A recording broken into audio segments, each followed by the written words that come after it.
Olá, boa noite. É um imenso prazer estar aqui com vocês, dividindo um pouco da minha experiência com essas ferramentas terapêuticas sensacionais que são os aminoácidos. Quero agradecer à Central Nutrition pela honra do convite e parabenizar também a empresa pela iniciativa, pioneirismo e pela coragem de perpetrar esse caminho sinuoso dentro da suplementação nutracêutica e agradecer a você pela presença. Tudo isso aqui é para você, pode ter certeza.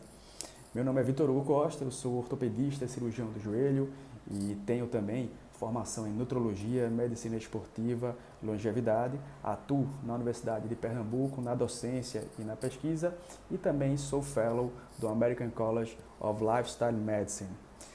A sarcopenia é um quadro de importância clínica absolutamente central, absolutamente inquestionável. Não há situação clínica que não possa ser piorada pela sarcopenia e não há situação clínica que não possa ser melhorada pelo tratamento da sarcopenia. A origem literária da sarcopenia, tal como conhecemos e tal como a abordamos, nos remete a Dr. Irving Rosenberg, lá de Chicago, onde, quando ele publica em meados da década de 90 esse trabalho, Sarcopenia, Origens e Relevância Clínica. Dr. Irving Rosenberg conceitua sarcopenia, então, com perda de massa muscular associada à idade, como algo inequívoco da senescência. Ele percebeu que na enfermaria em que ele atuava, ele observava uma piora de todas as respostas clínicas nos pacientes sarcopênicos. E mais do que isso, ele percebe que há uma relação direta de proporcionalidade entre redução dos índices de creatina intramuscular e também redução da taxa metabólica basal, e ele escolhe essa variável como uma variável diretamente associada justamente à perda de massa muscular. De modo que os estudos de imagem também foram bastante executados em meados da década de 90. O Dr. Rosenberg resgata isso e mostra que, de fato, parece haver uma lipossubstituição, parece haver um recrudescimento dessa massa muscular nos pacientes sarcopênicos, e isso está inequivocamente associado à piora do seu status clínico. Comecei a estudar sarcopenia justamente por conta desse cenário. Percebia desde a residência que os pacientes, mesmo aqueles que pesavam pouco, quando a gente passava o bisturi, quando a gente dissecava para chegar na articulação, a gente quase não percebia músculo. Era uma lipossubstituição bastante avançada. E naqueles pacientes que tinham mais massa muscular, pelo menos numa avaliação clínica bastante grosseira, que tinha uma silhueta muscular mais evidente, eles pareciam evoluir melhor no pós-operatório. E tudo isso está explicado com o primeiro trabalho, um trabalho pioneiro de Dr. Irving Rosenberg. O grande referencial na literatura que nós temos hoje é o trabalho, é o guideline do Grupo Europeu para Estudo da Sarcopenia, onde lá nós encontramos esse seguinte conceito: é a diminuição gradual e progressiva da massa, força e função muscular. Esse trabalho, esse guideline, já é o revisado. Foi revisado em novembro do ano passado. O primeiro guideline foi de 2010. E qual a diferença conceitual que o novo guideline, o guideline atualizado, traz para a gente? Os autores reforçam, enfatizam, sublinham mesmo a importância da força no conceito de sarcopenia, porque esse conceito, a repercussão clínica desse conceito está diretamente associado à inflamação crônica. E o que os trabalhos de 2010 até 2018 mostraram foi que dessas variáveis, a força muscular parece estar mais associada à expressão de miocinas anti-inflamatórias. Do ponto de vista de diagnóstico, então, o que é que o guideline recomenda? Há referências a métodos complementares, como a bioimpedância, como a ressonância transversa dos membros, para a gente fazer os cálculos de proporcionalidade, mas o guideline se destaca e ele é enfático desde a sua primeira edição.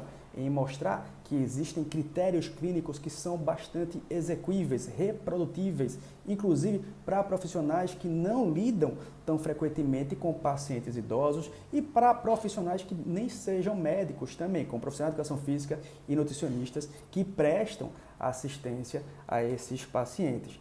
Como? Veja, um parâmetro diagnóstico que o Guideline traz para a gente é a aferição da força de flexores com um torquímetro manual.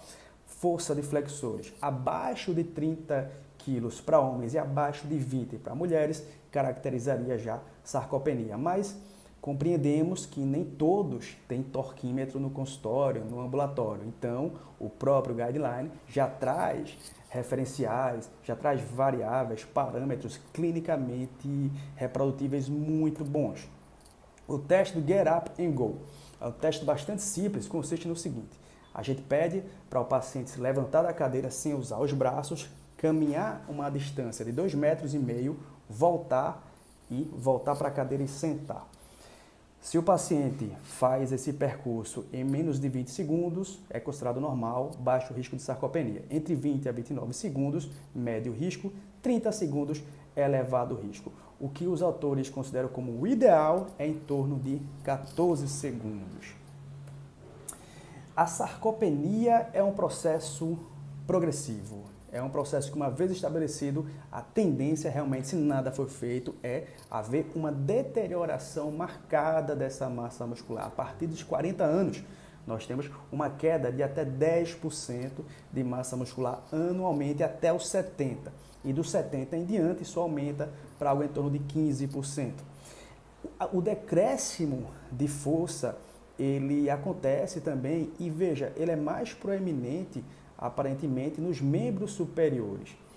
Isso é algo que já estava bem documentado na própria literatura ortopédica, porque o mecanismo, a cinética de trauma mais comumente associada à fratura do quadril é aquela onde há um déficit de força quando o paciente vai se levantar ou sentar no vaso sanitário. Falta força na cintura escapular, no símbolo da escápula, e isso faz o paciente cair. Do ponto de vista, então, de etiopatogenia e repercussões clínicas globais, sistêmicas da sarcopenia, o que é importante salientar? A redução da massa muscular nunca é um fenômeno isolado, porque sabemos, e na nossa prática clínica mais pautada numa conduta funcional, a gente sempre enfatiza isso para os nossos pacientes. Músculos são muito mais do que órgãos do aparelho locomotor, são órgãos produtores e sensibilizadores de uma série de hormônios. Então, a redução dessa massa muscular vai ocorrer também no contexto de queda de performance cardíaca, e trabalhos de biópsia mostram que há uma vacuolização do miocárdio a partir do grau 1 de sarcopenia. A gente tem também um déficit de força em todo o assoalho pélvico, o que vai propiciar uma estase urinária e, consequentemente, deixar o paciente com mais risco de sepse urinária. A própria motilidade intestinal, evidentemente, que é alterada também. Veja, a sarcopenia é um fenômeno da musculatura global, então a própria musculatura intestinal também fica definhada, também fica fragilizada, o que, associado à própria alteração da microbiota intestinal senil, favorece ainda mais o quadro de disbiose. E claro, a redução da massa muscular cursa também com déficit de irisina, a gente já perde, portanto, um excelente adjuvante na antioxidação sináptica e também uma perda de neurônio promotor do crescimento cerebral, o BNF. Então, todo esse contexto inflamatório é o que causa a morte do paciente sarcopênico, seja ele portador de comorbidade, ou seja ele já diagnosticado com uma comorbidade, ou seja ele fator de risco para alguma outra. Sabemos que o grande calcanhar de Aquiles da medicina contemporânea são as doenças crônicas. Então, todos os esforços devem ser empreendidos no sentido de minimizar o risco dessas doenças.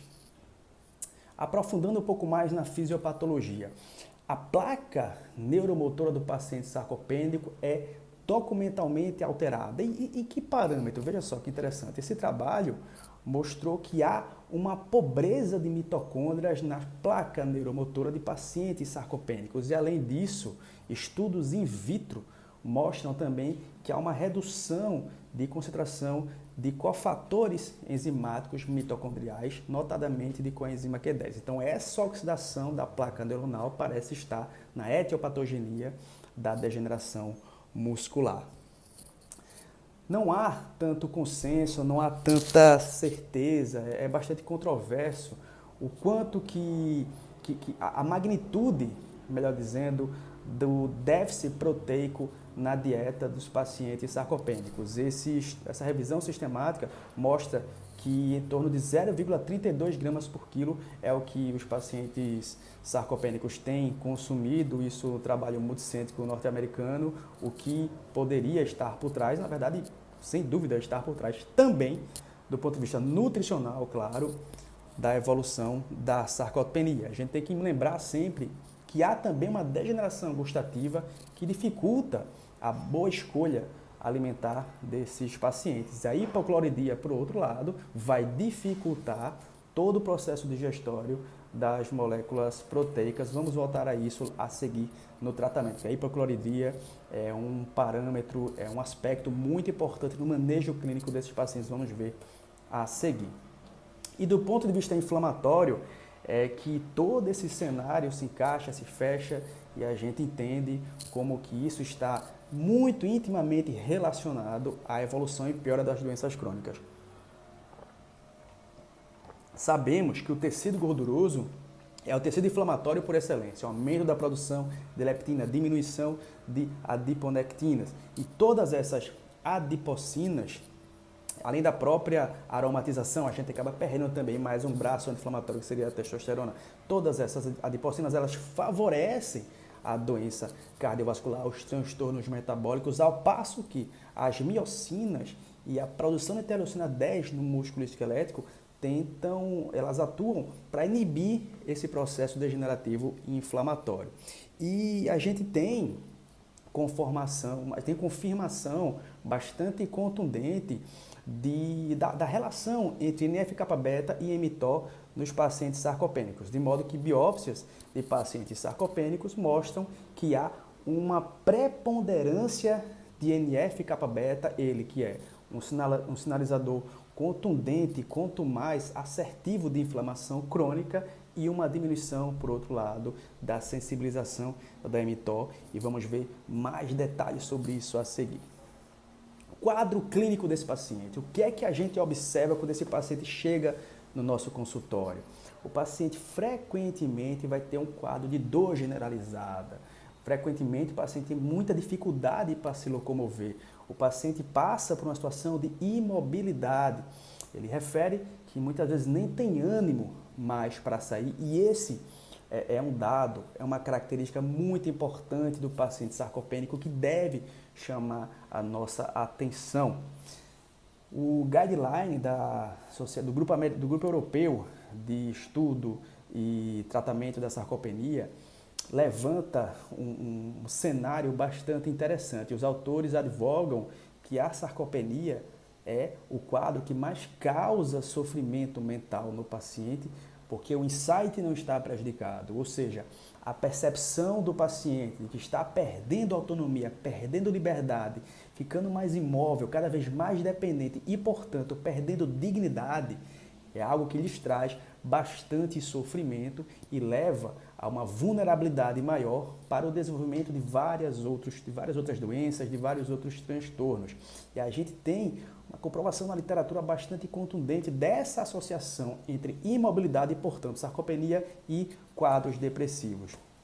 Esse é um trabalho bastante comentado, bastante citado na literatura, um trabalho chinês, onde os autores percebem que, de fato, há uma relação entre sarcopenia ou obesidade sarcopênica, ela está positivamente associada a sintomas depressivos, sendo, portanto, um dos indicadores de saúde mental. Então, veja, massa muscular como indicador de saúde mental, tanto pela autonomia, pela liberdade que um aparelho locomotor bem constituído promove, quanto pela neuroinflamação que um perfil de composição corporal de pouca massa muscular acaba promovendo também. Quando a gente avalia a literatura eminentemente ortopédica, a gente também encontra dados muito interessantes sobre a importância clínica desse quadro e sua relação com situações clínicas mais graves. Esse é um trabalho multicêntrico avaliando fatores de risco de sarcopenia em pacientes que sofreram fraturas do quadril. Quase 80% das mulheres internadas nos serviços estudados apresentavam pelo menos um grau de sarcopenia e 65% dos homens. E veja só que interessante, não só a sarcopenia estava presente e foi estudada, mas também as interleucinas foram documentadas e observou-se um aumento de interleucinas 6, 8 e 23. Estudo multicêntrico também associando fatores de risco, associando a sarcopenia como fator de risco importante em fraturas do quadril, especificamente. Esse primeiro estudo, fraturas fraturas do quadril mais relacionadas ao colo do fêmur e cabeça do fêmur, e nesse outro estudo aqui multicêntrico, os autores incluíram, inclusive, ele coloca aqui no título fratura de quadril, mas eles acabaram abordando também fraturas diafisárias de fêmur. Então, de ápice do fêmur até cabeça do fêmur, 73% dos pacientes apresentando sarcopenia, apresentando algum transtorno nutricional. E veja só que interessante, o protocolo WOMAC, que é um protocolo de qualidade de deambulação após a artroplastia, ele mostra uma relação também muito importante com a sarcopenia. Pacientes não sarcopênicos, os pacientes mais jovens, ou os pacientes que tinham menos fator de risco, que se exercitavam, enfim, apresentavam um WOMAC médio A4, que é considerado bom. E os pacientes mais sarcopênicos tinham a pior avaliação no WOMAC, C1, que é o pior quadro, é quando o paciente evolui muito mal no pós-operatório. O tratamento, então, da sarcopenia deve equilibrar, deve fazer dialogar essas três nuances: nutrição, treinamento resistido e organização, otimização, harmonia metabólica. Mas calma, calma. Antes de pensar em tomar uma conduta nutricional, antes de pensar em tomar uma conduta suplementar, precisamos lembrar daquilo que eu mencionei lá atrás, a hipocloridria, que é um transtorno que acontece no paciente idoso, seja pela gastrite atrófica que esses pacientes apresentam, ou seja, pela polimedicalização que esses pacientes sofrem, que acabam já degenerando a bomba de cloro e sódio. Isso, de fato, acontece e tem que ser abordado precocemente, tem que ser abordado antes da própria conduta nutricional ou da própria conduta alimentar, porque senão você não vai conseguir fazer esse paciente absorver os nutrientes que a gente quer oferecer. E uma estratégia excelente, uma estratégia inócua e que preserva bastante da fisiologia gastrointestinal desse paciente é justamente o cloridrato de betaína. No estômago, a gente tem uma desconjugação entre cloridrato, entre ácido clorídrico e betaína. Inclusive, a betaína, passando por mecanismo de primeira passagem hepática, vai favorecer, veja só, vai favorecer o aumento de estoques de creatina. Então, a betaína, ela que vem aí do metabolismo da colina, vai ajudar bastante nesses casos. E um detalhe também importante do seu manejo clínico é a sua rapidez de ação. 1,5 gramas já pode diminuir o pH abaixo de 2 em torno de 1 hora, o que vai favorecer a melhor absorção dos nutrientes que nós vamos prescrever. As recomendações dietéticas do ponto de vista de ingestão de proteína, como eu havia mencionado antes, elas são inconsistentes. A maioria dos autores falam entre 1 a 1,2 gramas por quilo. É claro que a gente tem que oferecer proteína para esse paciente, é claro que a gente tem que estimular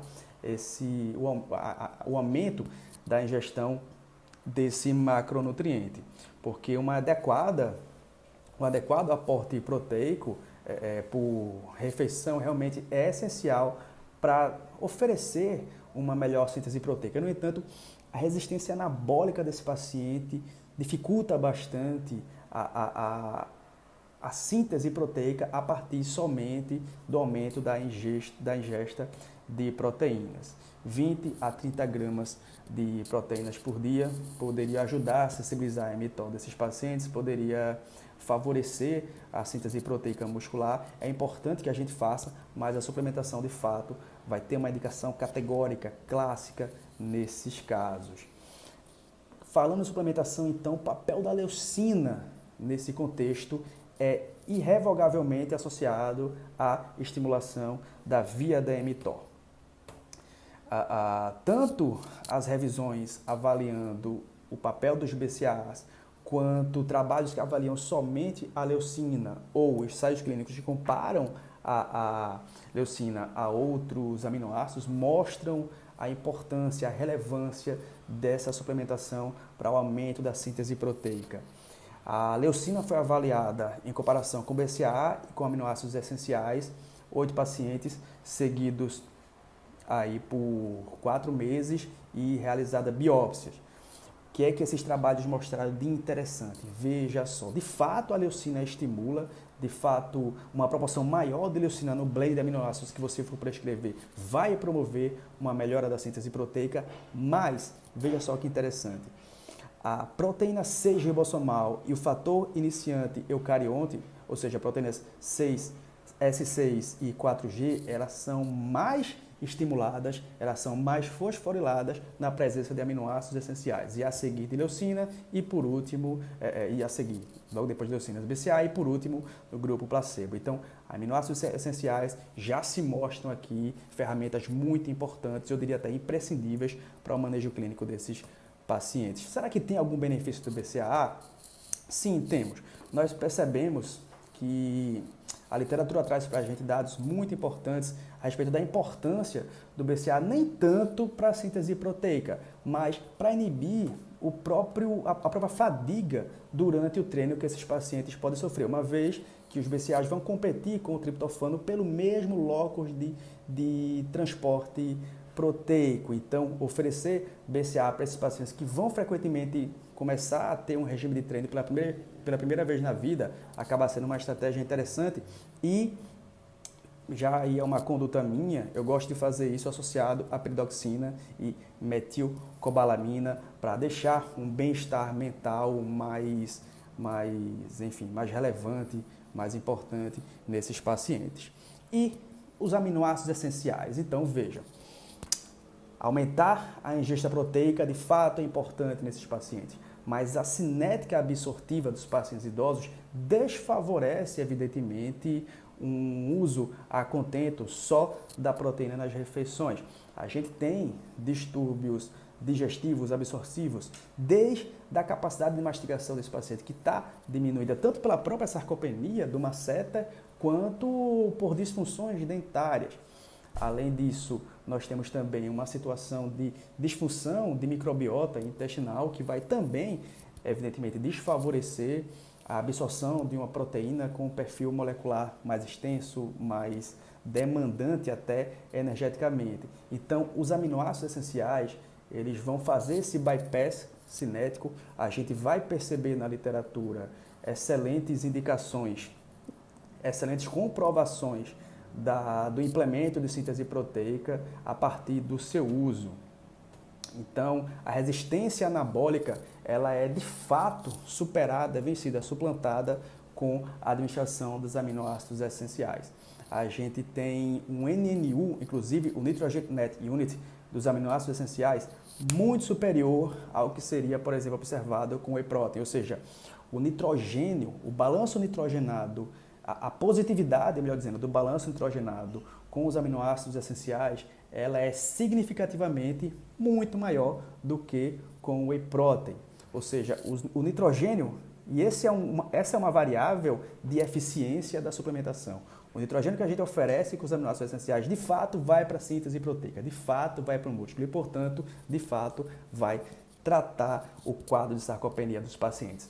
E outra razão, evidentemente, pela qual os aminoácidos vão encontrar um papel muito importante nesse quadro, é a falência, a carência de peptidases que nós encontramos nos pacientes idosos, notadamente de tripsina e elastina.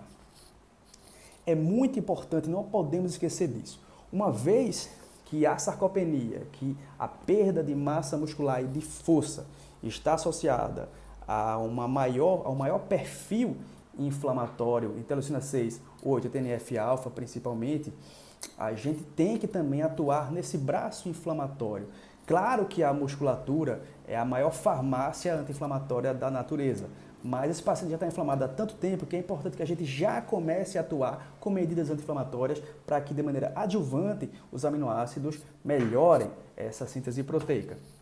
Então o NF-kappa-beta ele está bastante expresso nos pacientes sarcopênicos. A gente sabe que o NF-kappa-beta é um receptor intracitoplasmático que vai fosforilar a sua unidade 1-kappa-beta e vai determinar de maneira independente a síntese de mais interleucinas inflamatórias e associado a um aumento da expressão do conjunto FOXO, a gente tem, portanto, um cenário de muita dificuldade para favorecer o anabolismo desse paciente. Por isso que é tão importante vencer essa resistência anabólica. Veja, vencer essa resistência anabólica não só com a suplementação mais adequada de aminoácidos, mas também com medidas anti-inflamatórias sistêmicas. E aí a gente sugere carnitina, magnésio treonato, selênio, zinco, cobre e coenzima Q10 como excelentes adjuvantes nesse processo.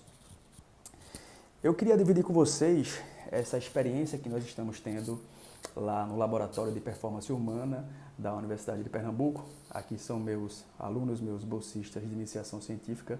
Nós estamos conduzindo um ensaio clínico randomizado duplo cego.